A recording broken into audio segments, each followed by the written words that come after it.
Pre poll సర్వేల మీద నిషేధం లేదు, పోస్ట్ పోల్ అంటే ఎగ్జిట్ పోల్ సర్వేల మీద నిషేధం ఉంది. వచ్చే నెల 1వ తారీఖు దాకా ఎగ్జిట్ పోల్స్ చేయొద్దని.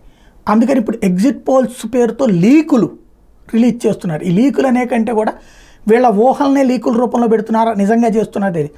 రేస్ అనేటువంటి సంస్థ, రైజ్ అనేటువంటి సంస్థ తెలుగుదేశం గెలుస్తుందని ఇచ్చింది ప్రీ పోల్లో. అదే సందర్భంలో పోస్ట్ పోల్ది ఏమిస్తుందో చూడాలి. రేస్ అనేటువంటి సంస్థ వైసీపీ గెలుస్తుందని ఇచ్చింది.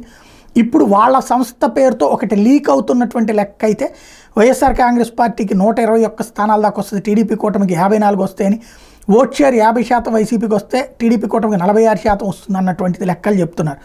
ఇందులో జిల్లాల వారీగా చూస్తే శ్రీకాకుళం 10కి గాను వైసీపీకి 6, టీడీపీకి 4, విజయనగరం 9కి గాను 8 వైసీపీ 1 టీడీపీ అని, విశాఖపట్నం 15కి గాను 9 వైసీపీ 4 టీడీపీ అని, ఈస్ట్ గోదావరి 19కి గాను 12 వైసీపీ 5 టీడీపీ అని, వెస్ట్ గోదావరి 15కి గాను 9 వైసీపీ 3 టీడీపీ అని, కృష్ణాలో 16కి గాను 9 వైసీపీ 6 టీడీపీ అని, గుంటూరులో 17కి గాను 9 వైసీపీ 7 టీడీపీ అని, ప్రకాశం 12కి గాను 9 వైసీపీ 3 టీడీపీ అని, నెల్లూరు 10కి గాను 8 వైసీపీ 2 టీడీపీ అని, కడపలో 10కి గాను 9 వైసీపీ 1 టీడీపీ అని, కర్నూలులో 14కి 12 వైసీపీ 2 టీడీపీ అని, అనంతపురంలో 14కి 9 వైసీపీ 5 టీడీపీ అని, చిత్తూరులో 14కి గాను 12 వైసీపీ 2 టీడీపీ అని, టోటల్గా 121 వైసీపీ 45 టీడీపీ అంటూ జనసేనకి 9 స్థానాలు వస్తాయని. ఈ 9లో విశాఖపట్నంలో 2, అదే సందర్భంలో ఈస్ట్ గోదావరిలో 2, వెస్ట్ గోదావరిలో 3, కృష్ణాలో 1,